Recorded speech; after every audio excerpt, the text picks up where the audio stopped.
Welcome back to the Retrograde Karmic Masterclass.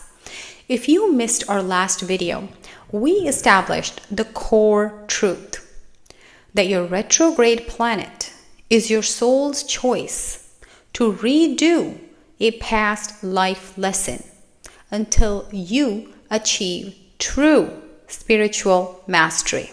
Today, we dive into the first and most familiar retrograde teacher. It's Mercury, also known as Buddha. Mercury rules your intellect, your voice, your learning, business agreements, and all daily logistics. When Mercury is retrograde in your chart, your natal chart, it means your soul requested a specific, deep assignment related to how you process information and how you express yourself in one key area of your life. You are naturally wired to approach that house's theme by constantly revising your intelligence, rereading the agreement, or rethinking your words. So definitely look at the house Mercury is sitting in. Now, if you have natal retrograde Mercury, which is what we're talking about, you are designed to be a brilliant, deep thinker. But only once you master the art of slowing down, art of listening, and prioritizing internal clarity over quick external action. Now let's walk through all 12 houses right now so you can pinpoint the exact communication lesson that your soul keeps sending you back to master. So let's talk about the 12 houses of Mercury's revisions. Again, look at your natal horoscope, and if you need a refresher, look at our foundational videos that are in the video description. Now find the house where your retrograde Mercury sits, and I'll tell you the deep, persistent, karmic lesson that it's forcing you to master. Again, for foundational videos, look in the video description. There are links. Say first house. If you have Mercury retrograde sitting in your first house, your deepest karmic lesson is about self-expression and self-perception. You constantly doubt your own intelligence or struggle to articulate who you are, often feeling misunderstood right from the start. The universe forces you to redefine yourself through deep self-study. Your ultimate mastery comes from knowing your own mind better than anyone else, and then speaking with unshakable self-authority. Now let's talk about Mercury retrograde sitting in your second house of wealth and speech. The lesson here is about value and clean speech, vak shuddhi. You might constantly reevaluate your self-worth, which directly affects your income. You could also struggle with speaking clearly and persuasively because it's the house of your speech, leading to repeated financial or communication errors in transactions, in financial transactions with family. Mastery is achieved when you reclaim your voice as a source of truth and value, making your words literally valuable. So it's a really strong placement because Mercury and the speech house. Let's talk about the third house of effort, siblings, communication. This is where you constantly rethink your courage and your commitment, parakram.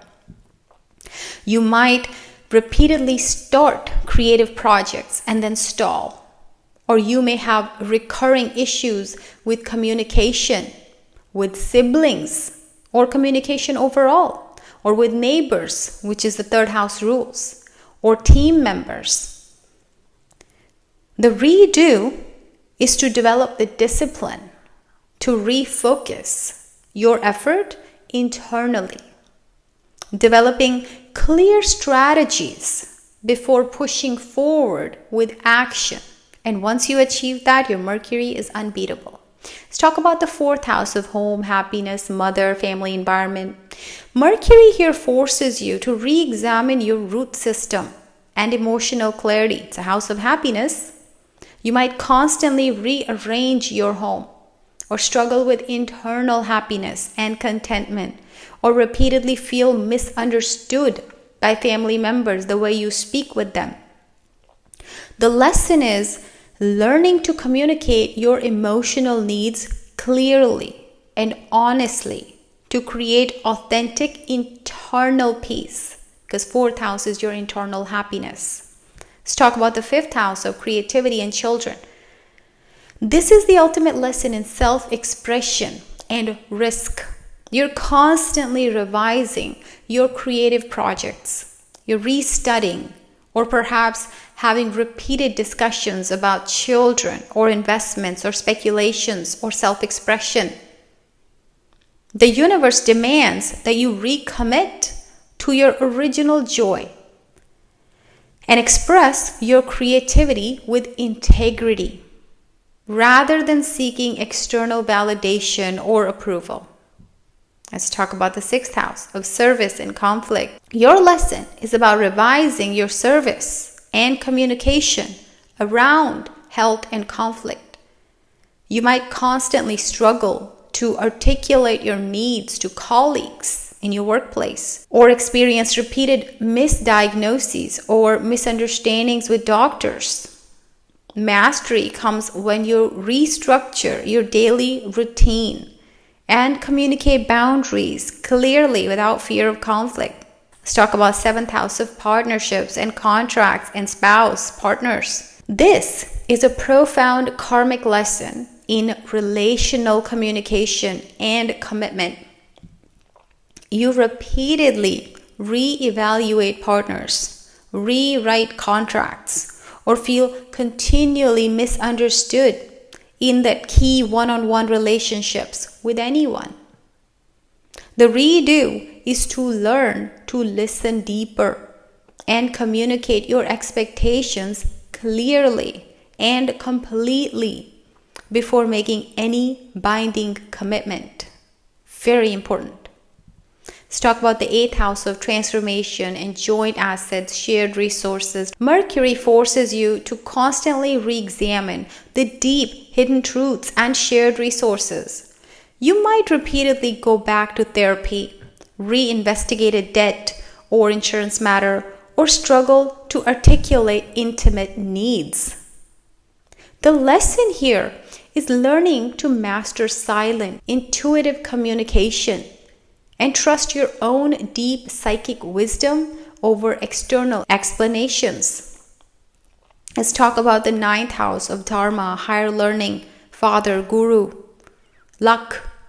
This is the perpetual reassessment of your belief system and spiritual teachings. You might constantly change colleagues, teachers, reread religious texts, or feel compelled to revise your entire philosophy on life. The mastery is achieved when you become your own ultimate teacher through synthesized, hard-won wisdom, not just inherited beliefs. Let's talk about the 10th house of career and status. Your karmic lesson is focused on professional reputation and public speech. You might repeatedly rewrite your CV, restructure your business, or feel that your professional ideas are constantly misinterpreted by authority figures or even people in your workplace. The universe demands that you redefine your status and learn to speak with unshakable authority in your public life. Of course, don't become rude, but it's an unshakable authority. Let's talk about 11th house of networks and gains. This is a re-evaluation of the groups of friends in financial gains. You might constantly drop and regain friends or struggle with repeated issues related to large financial transactions or group agreements. The redo is to restructure your network and ensure your intellectual exchanges are based on mutual authentic respect, not just convenience. Now let's talk about the last house, the 12th house. It's a house of your investments, your loss, your moksha, your subconscious isolation. This is perhaps the most internalized lesson, revising your conscious mind and understanding silent communication.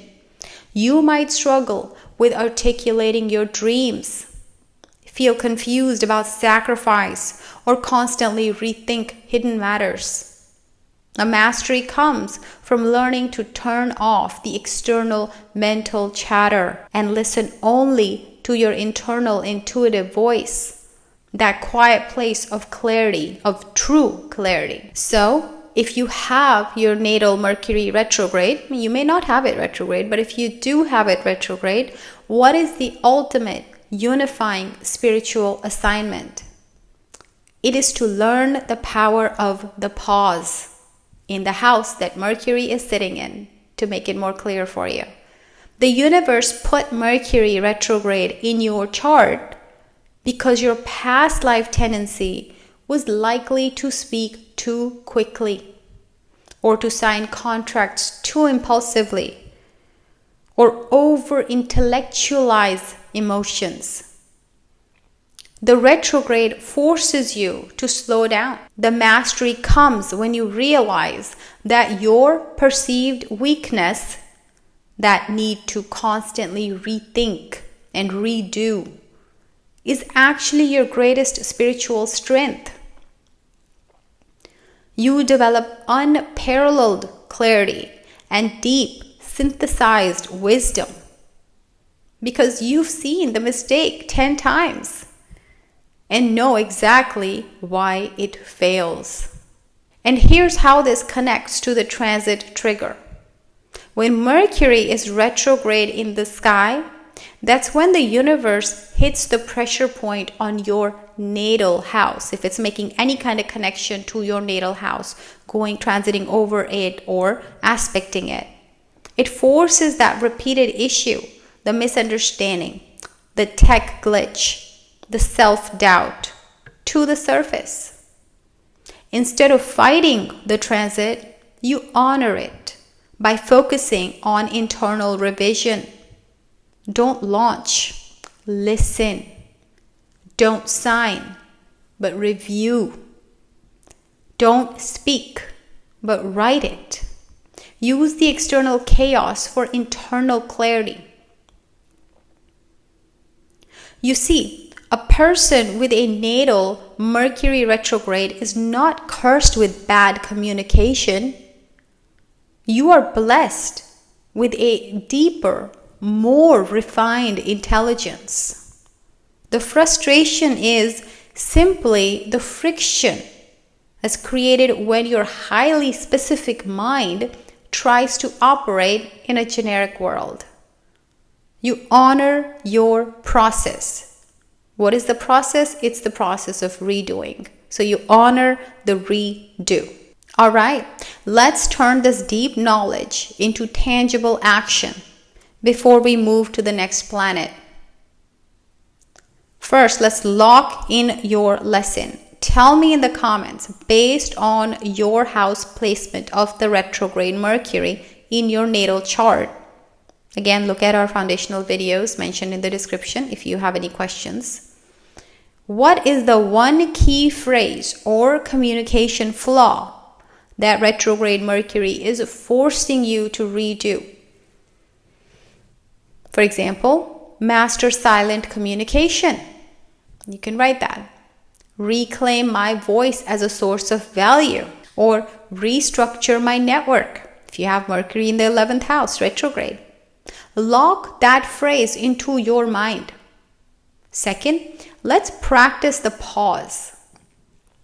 Today, commit to not sending any important text or email until you have reread it at least 3 times. Again, this is for Mercury retrograde people. This small act of focused, slow revision begins the process of mastering your natal retrograde Mercury right now. And of course, share this video with anyone you know who suffers from chronic misunderstandings or perpetual mental self-doubt, this clarity is a game changer. You're going to start to look at your Mercury retrograde in your natal chart in a completely different way, and in a completely honoring way.